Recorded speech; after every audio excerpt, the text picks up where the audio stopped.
সূরা কালামের ভিতরে আল্লাহ পাক রব্বুল আলামিন ইরশাদ করে বলতেছেন, বান্দা দুনিয়ার বুকে তোকে এত সুন্দর করে অবকাঠামো দিয়ে আমি তোকে নামাজ পড়ার জন্য হুকুম করছিলাম, পড়লি না বান্দা। বান্দারে তোর হাতের ভিতরে আমি বেয়ারিং সিস্টেম করেছিলাম, হাঁটুর ভিতরে বেয়ারিং সিস্টেম করেছিলাম, লকআপ সিস্টেম করে দিয়েছিলাম। বান্দা যখন দাঁড়াই থাকতি আমি তোকে শক্তি দিছিলাম, রুকুতে গিয়ে হাঁটু ধরার মতো শক্তি আমি বান্দা তোকে দিয়েছিলাম। সেইটা যাওয়ার জন্য তোর হাঁটুটা বাঁকা হইতো, বান্দা তোর হাতটাও বাঁকা হইতো। দুনিয়াতে যদি আমার কুদরতি সেজদা মোবারক দিতি, ও বান্দা আখিরাতে আসি এখন তুই ধরা খাইতি না। এই জন্য আল্লাহ পাক রব্বুল আলামিন বলতেছেন, ইয়াউমা ইউকশাফু আন সাকিন ইউদআউনা ইলা সুজুদি ফালা ইস্তাতিউন। স্মরণ করে দেন রাসূল ওই বিচার দিবসের কথা, যেই দিন তাদেরকে ডাকা হবে, বলা হবে তোমরা নামাজ পড়ো, তোমরা রুকু সিজদা করো, তোমাদের কদম মোবারক খুলে দেওয়া হলো, তোমাদের পায়ের গোড়ালি উন্মোচিত করে দেওয়া হলো, তোমরা নামাজ পড়ো। তাদের ফালা ইস্তাতিউন, কিন্তু তাদের শক্তি সামর্থ্য হবে না, তাদের পাগুলা বাঁকা হবে না, তাদের হাতটা বাঁকা হবে না, সোজা হয়ে থাকবে। রুকু দেওয়ার জন্য চেষ্টা করবে, রুকু দিতে পারবে না। সিজদা যাওয়ার জন্য চেষ্টা করবে, সিজদা যেতে পারবে না। লা ইস্তাতিউন। কাল কিয়ামতের ময়দানে তোমার ফাজর সোজা হয়ে যাবে, কোমর সোজা হয়ে যাবে, হাঁটু সোজা হয়ে যাবে, হাত সোজা হয়ে যাবে, মুক্তির মতো সোজা হয়ে দাঁড়িয়ে থাকবা। সিজদা দিবার মন চাইলেও তুমি সিজদা দিতে পারবা না। এরপরে আয়াতে বলতেছেন, খাশিয়াতান আবসারুহুম তারহাকুহুম যিল্লাহ ওয়া ক্বাদ কানু ইউদআউনা ইলাস সুজুদি ওয়া হুম সালিমুন। আল্লাহ রাসূল সাল্লাল্লাহু আলাইহি সাল্লাম আল্লাহ পাক রব্বুল আলামিনের ওশিব মহাগ্রন্থ আল কোরআন থেকে তেলাওয়াত করে সাহাবায়ে কেরামদেরকে শুনাইতেছেন। তাদের দৃষ্টি থাকবে অবনত, ইয়া খাশিয়াতান আবসারুহুম, তাদের দৃষ্টি থাকবে অবনত, ওয়া তারহাকুহুম যিল্লাহ, তাদের গ্রাস করে নেবে জিল্লতি।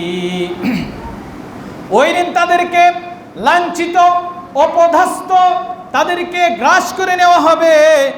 ওয়া ক্বাদ কানু ইউদআউনা ইলাস সুজুদ, অথচ দুনিয়াতে তাদেরকে সিজদা দেওয়ার জন্য বলা হয়েছিল। মুয়াজ্জিন ডাকছিল, আসসালাত আসসালাতু খায়রুম মিনান নাওম, আসসালাতু খায়রুম মিনান নাওম, হাইয়া আলাস সালাহ, হাইয়া আলাল ফালাহ।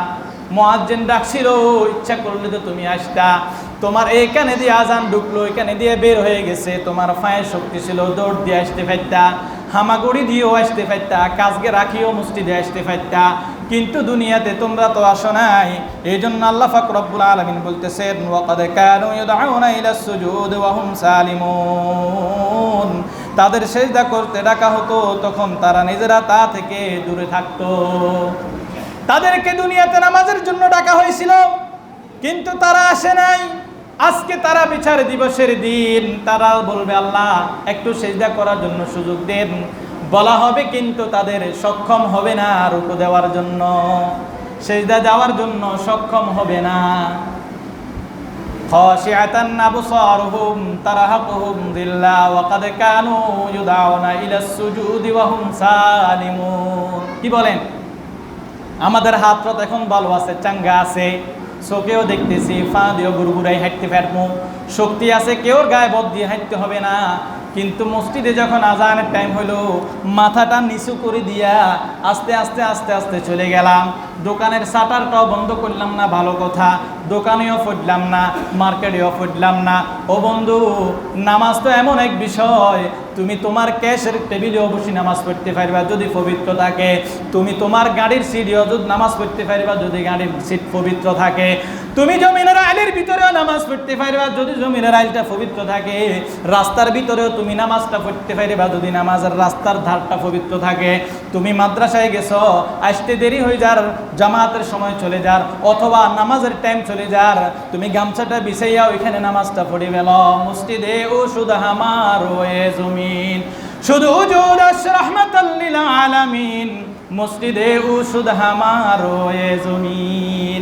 ও বন্ধু, পৃথিবীর বুকে একমাত্র আমাদের পেয়ারা নবী সরদারে দু আলম শফিউল মুজনিবিন রাহমাতাল লিল আলামিন জিগরে কোশে আমেনা হাবিবে আরবি রাহমাতাল লিল আলামিনকে ক্ষমতা দেওয়া হয়েছে, এই পারমিশন দেওয়া হয়েছে, ও আখির জামানার নবীর উম্মতেরা, তোমাদেরকে এই হুকুম দেওয়া হয়েছে, বিধান দেওয়া হয়েছে, নামাজের সময় হয়ে গেলে মসজিদে উসুদ হামারো এ জমিন, তুমি যেখানে থাকো পবিত্র যদি থাকো, জায়গা যদি পবিত্র থাকে, নামাজটা ওইখানে পড়ে ফেলো। এই সুযোগটা দিছে আখির জামানার নবীর উম্মতের জন্য। কাল কিয়ামতের ময়দানে ক্বালু লাম নাকু মিনাল মুসাল্লিন, জান্নাতের ভিতরে যখন এক গ্রুপকে পাঠানো হবে আর এক গ্রুপকে যখন জাহান্নামের ভিতরে লটকে থাকবে, তখন তারা জান্নাতের ভিতরে বলবে, এই কি হইল, তোমরা কেন এখানে আসলা, সাকারের ভিতরে তোমরা কেন আসলে, কি সমস্যা? তখন জাহান্নামের ভিতরে ভুক্তভোগী জাহান্নামীরা বলবে, ও ভাই, ক্বালু লাম নাকু মিনাল মুসাল্লিন, বাইরে তোরা তো আজকে দুনিয়াতে ভালো কাজ করার কারণে জান্নাতের ভিতরে আরামে আসত, আমরা তো দুনিয়াতে মুসল্লি ছিলাম না।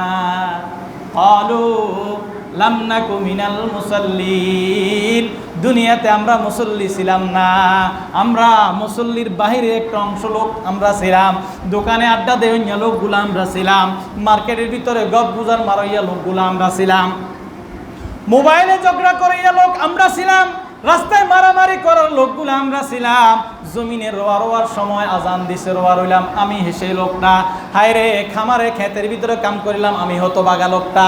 তখন বলবা মুখে দিয়া, ক্বালু লাম নাকু মিনাল মুসাল্লিন, আমরা তো দুনিয়াতে মুসল্লি ছিলাম না। ওয়ালাম নাকু নুতঈমুল মিসকিন, অসহায় দরিদ্র লোক আসতো তাদেরকে আমরা খানা দিতাম না। ওয়ালাম নাকু নুতঈমুল মিসকিন ওয়া কুন্না নাখুদু মাআল খায়দিন, নামাজ তো পড়তাম না ভালো কথা, দোকানে তো বসে থাকতাম, অন্যের গীবত আর শিকায়াত করতাম। ওয়া কুন্না নাখুদু মাআল খায়দিন, অন্যের সমালোচনা নিয়ে লিপ্ত থাকতাম দোকানে আর ঘাটে।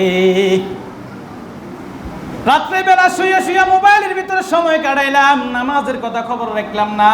ও বন্ধু, কাল কিয়ামতের ময়দানে জাহান্নামের ভিতরে থাকি জান্নাতের দিকে বলতে হবে, ক্বালু লাম নাকু মিনাল মুসাল্লিন। আল্লাহ আমাদেরকে হেফাজত করেন, আমরা যেন কাল কিয়ামতের ময়দানে ক্বালু লাম নাকু মিনাল মুসাল্লিন যেন বলতে না হয়। আল্লাহ আপনি আমাদেরকে নামাজি হিসাবে কবুল করে নেন ইয়া রাব্বাল আলামিন। এই মসজিদের ভিতরে উপস্থিত যারা আছে রব্বুল আলামিন, আজকে জুমার পর থেকে প্রত্যেককে আপনি 5 ওয়াক্ত নামাজের জন্য কবুল করে নেন, সকলে বলে আমিন। আয় আল্লাহ, যতদিন হায়াতে বাঁচি থাকি এক ওয়াক্ত নামাজ যেন জামাতের সাথে থেকে আমাদেরকে না ছুটে যায়। আল্লাহ আপনি আমাদেরকে নামাজি বান্দা হিসেবে কবুল করে নেন, সকলে বলে আমিন। আয় আল্লাহ, মা বোনেরা যারা মসজিদের আওয়াজগুলো শুনতেছে, 5 ওয়াক্ত জামাত সময় মতো তাদেরকে ঘরের ভিতরে পড়ার মতো আল্লাহ সুযোগ করে দিয়েন, সকলে বলে আমিন। আল্লাহ পাক আমাদের সকলকে নামাজি হিসেবে কবুল করেন, আমল করার তৌফিক দান করেন। ওয়া আখিরু দাওয়ানা আলহামদুলিল্লাহ।